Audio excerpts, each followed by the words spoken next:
Hello everyone. So we will continue our AWS Glue part and we will see about more transformation. In this video we are going to see about the filter transformation. So I have created one of the S3 bucket. You can see trans data bucket.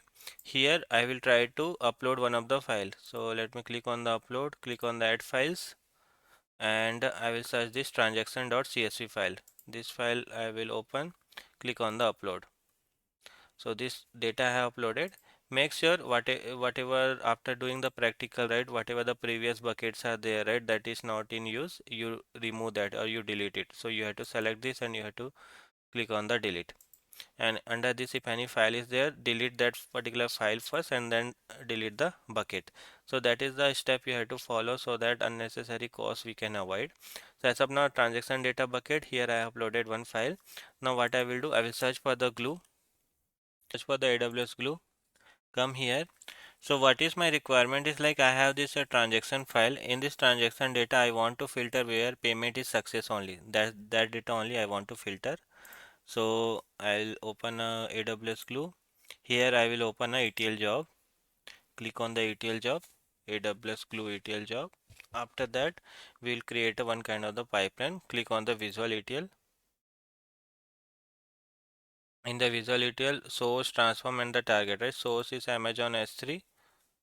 The Amazon S3 we have to select. Location, you can select the S3 location, or if you have a data catalog table already, you can select that. Click on the browse S3. So this is the bucket where our data is available, right? I'll select this and make sure under this bucket we have a file, right? So slash I am passing recursive data format is a CSV. I will select that. And first line of the source file contains column header. So you can see in our file first line contain the header, right? So I'm selecting that. And yeah, so this will be setting we had done.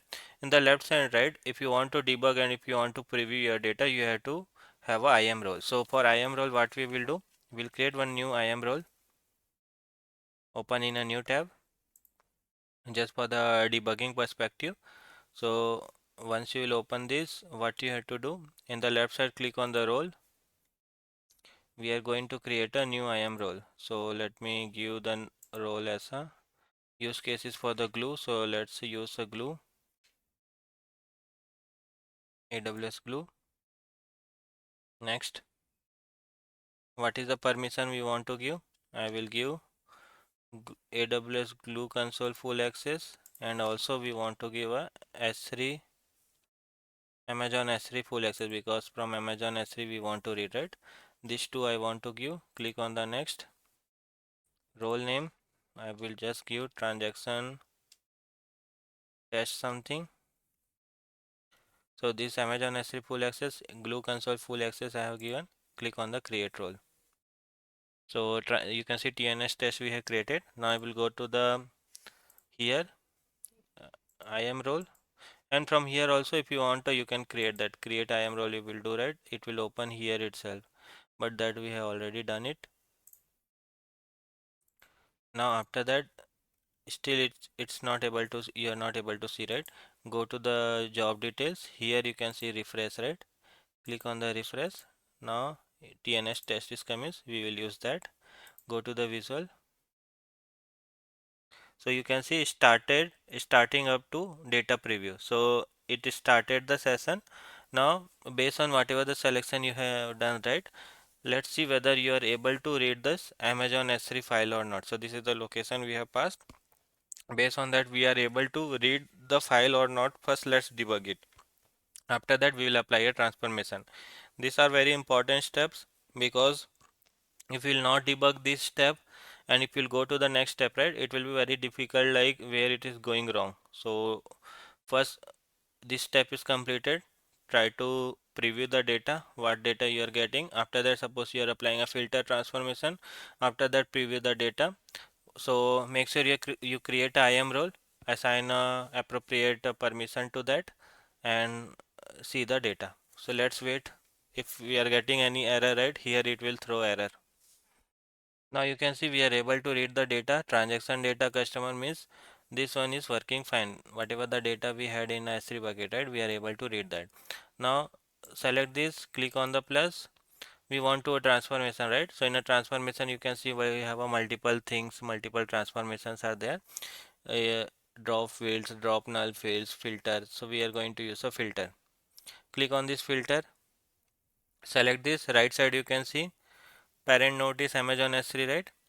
And here what is the filter condition, global and or global or. So add a condition. I want to have a condition where payment status is success, matches string success. It should be a small. So you can see here we have a right payment which is equal to the success that actually I want to filter. So payment status matches success. Now you can see here it applied only the success payment. You can see we are able to see here. Now you can see we can preview. This also is working fine. Similarly, if you want to add a more transformation, select this, click here. And we have a multiple other transformation also that also you can use. Suppose I want to drop the null fields, or if you want to drop the field, select this. Click on the drop field. Which particular field you want to drop? I want to drop, for example, last updated. This is not important for me. I selected that. So that particular field will be removed from here, and from here you can validate it. And finally, if you want to save anywhere, right, select this, click on the target, and where you want to save Amazon S3, right? All those wherever you want to store in a Parquet, right? That particular location you have to pass. For example, suppose I want to store in here. Select that, and uh, you can see your pipeline is ready. So what we have done, first we are reading it from Amazon S3. We are reading it from Amazon S3. We are doing a filter. We are dropping some field, and finally we are loading into the Amazon S3. After that, you have to save that. So first you have to give proper name. Like I will give the name as a test. After that, you have to do a save. And if you want to see the script, right, sometime in a script level also we have to do a changes. So go to the script. Here you can see for the filter, right? This is the condition which has been applied. Similarly, drop field, this is the condition transformation is applied. Go to the job details, give all those details, worker types before running. Make sure the worker you select the minimum one to avoid unnecessary cost. Make sure you use the minimum one here. And also bookmark is we will discuss later, like how incrementally we can load the data and timeouts and all. This actually you can select, and if you want to run this, right, you can run it. Otherwise here itself, if you want to preview your data, right, this is how actually we are able to preview. That also you can do. So I hope you got the idea how to apply a filter transformation in a AWS Glue.